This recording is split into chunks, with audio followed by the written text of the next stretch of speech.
Hola mi gente bella, ¿cómo están todos ustedes? Me complace saludarlos y estoy contento por esta invitación que me han hecho los pastores para compartir algo de la palabra de Dios con sus vidas. Quiero decirles algo. En primer lugar, me preocupan muchas cosas que están sucediendo en este mundo y especialmente en el seno de la iglesia. Por ejemplo, nosotros tenemos que ser conscientes de que estamos viviendo tiempos peligrosos, tiempos malos, en todas partes, en todo el mundo vivimos tiempos peligrosos. Hay inseguridad social en todos los aspectos. Tenemos epidemias, enfermedades, inmoralidad sexual, inmoralidad en todos los aspectos y también corrupción a todos los niveles, aún en las comunidades cristianas. Es triste la situación que se vive. Por otro lado, también tenemos catástrofes naturales, robos y, como si fuera poco, participación en la nueva normalidad que pertenece al nuevo sistema mundial, donde hasta la muerte reina por doquier, en todas partes. Esta es la situación. Y lo más triste es que observamos que hay muchos creyentes en la iglesia en general. No voy a hablar de ninguna iglesia particular. En la iglesia en general, muchos, pero muchos creyentes que tienen una vida de frialdad espiritual, totalmente, participando en formas y modelos mundanos dentro del seno de la iglesia, en sus hogares. Hay ignorancia de la palabra de Dios. Deberíamos tener mucho más conocimiento de la palabra en los tiempos en que vivimos, con tanto progreso en muchos aspectos intelectuales. Sin embargo, hay ignorancia de la palabra. ¿Y qué produce esta ignorancia de la palabra? Produce mentes y corazones alejados de la comunión de Dios, pero llenos de la influencia del presente sistema mundial sin Dios, dirigido por Satanás y sus demonios. Viendo todo esto, vemos que el futuro de nuestros hijos y de nuestros nietos es incierto, es de perdición, a menos que hagamos una parada y comencemos a cimentar a nuestros nietos y a nuestros hijos en la verdad de Dios. Porque hay muchos creyentes que no están preparados lo suficientemente para las persecuciones contra la fe. Ignoran y piensan que eso no va a suceder contra nuestra integridad que se aproxima y que ya está en ejercicio en este mundo, que ya ha comenzado. Pensando en todo esto, quiero invitarlos para que abran sus Biblias en la primera carta de Juan, la primera carta del apóstol Juan, capítulo 2. Y quiero invitarlos a pensar en 3 asuntos de vital importancia. 3 asuntos de vital importancia que cada uno de nosotros debemos tener muy en cuenta. El primer asunto del que quiero hablarles, que quiero compartirles y quiero que ustedes participen, lo he titulado Conocer al Señor Jesucristo de manera personal e íntimamente. Esto está basado en los versículos 3 al 6. Vamos a leerlos en 1 de Juan 2, 3 y 6. Dice: Y en esto sabemos que nosotros le conocemos. Observen que la acción aquí es la necesidad de conocer al Señor Jesucristo de manera personal e íntimamente. Si guardamos sus mandamientos. Y continúa diciendo, el que dice, yo le conozco, y no guarda sus mandamientos, óigase bien, el tal es mentiroso, y la verdad no está en él. Dos cosas gravísimas. Es mentiroso y la verdad de Dios no está en él.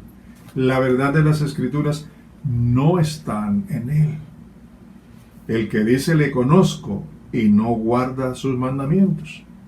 Cuando se habla aquí de mandamientos, no se refiere a los 10 mandamientos que conocemos. Se refiere a otros mandamientos y en un momento lo voy a explicar. Porque aquí hay la otra cara de la moneda. Observen lo que sigue diciendo el texto. Pero el que guarda su palabra, observen que ahora ya no es mandamiento sino su palabra. El que guarda su palabra, en este verdaderamente el amor de Dios se ha perfeccionado. Por esto sabemos que estamos en él. Y agrega en el versículo 6, el que dice que permanece en él debe andar como él anduvo. Vemos aquí las dos caras de la moneda.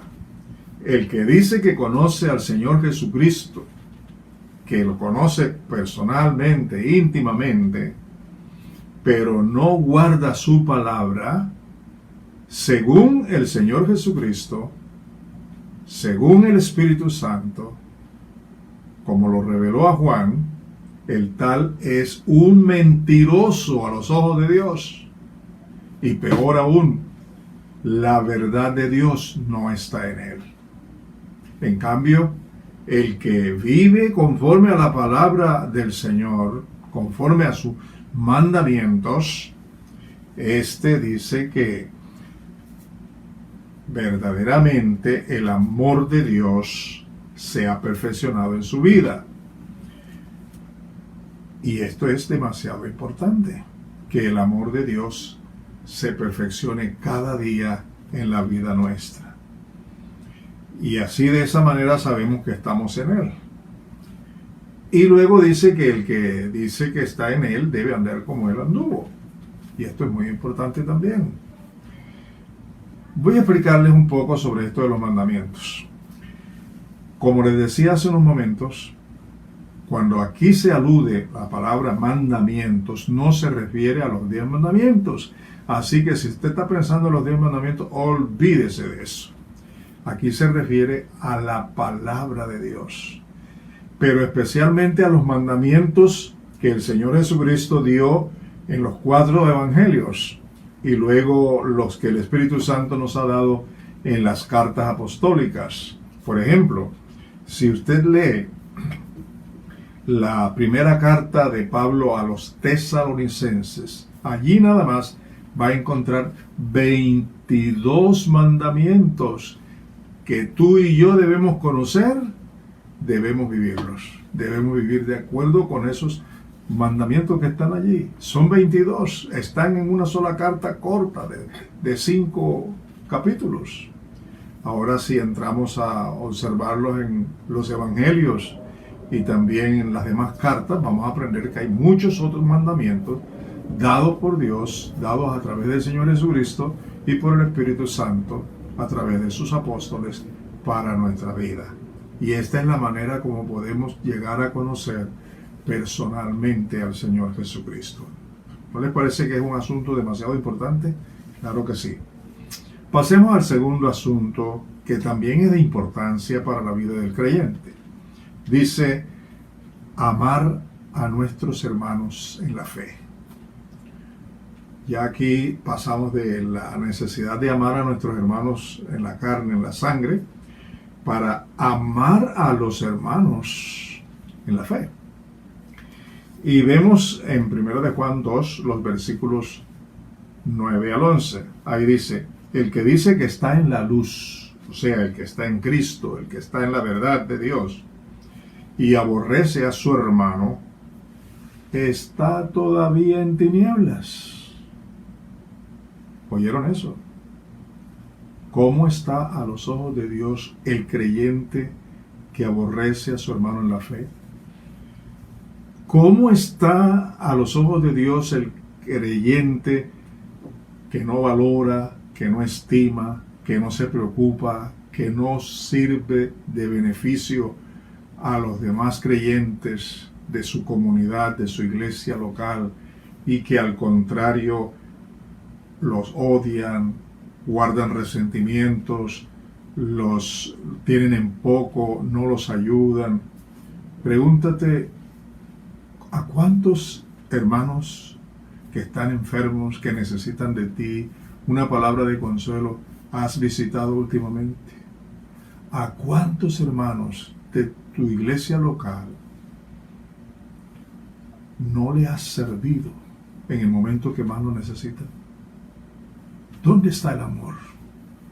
Y aquí en estos textos dice que el que no ama de esta manera está en tinieblas y anda en tinieblas. Ahora la otra cara de la moneda dice: el que ama a su hermano permanece en la luz, en la verdad, y en él no hay tropiezo, en él no hay tinieblas. Yo los invito a reflexionar seriamente en este asunto de vital importancia en la vida del creyente, en el diario vivir y en medio del mundo en el que estamos viviendo. Los invito sinceramente a que reflexionemos. Estos dos asuntos que hemos visto hasta ahora nos muestran que debemos ser muy diligentes, interesarnos en hacerlo bien, en llenarnos de la presencia del Señor, en amar a los hermanos como debe ser. Y vámonos al tercer asunto. ¿Cuál es el tercer asunto que nos muestra este pasaje bíblico? Óigame bien, es muy serio. Vamos a ver si toca nuestra vida. Dice el texto que muchos anticristos salieron de nosotros. Muchos anticristos salieron de nosotros. Veamos los versículos 18 y 19. Hijitos, ya es el último tiempo, y según vosotros oísteis que el anticristo viene. Oiga, así ahora han surgido muchos anticristos. Por esto conocemos que es el último tiempo. Salieron de nosotros, pero no eran de nosotros. Porque si hubieran sido de nosotros, habrían permanecido con nosotros. Pero salieron para que se manifestase que no todos son de nosotros. ¡Wow!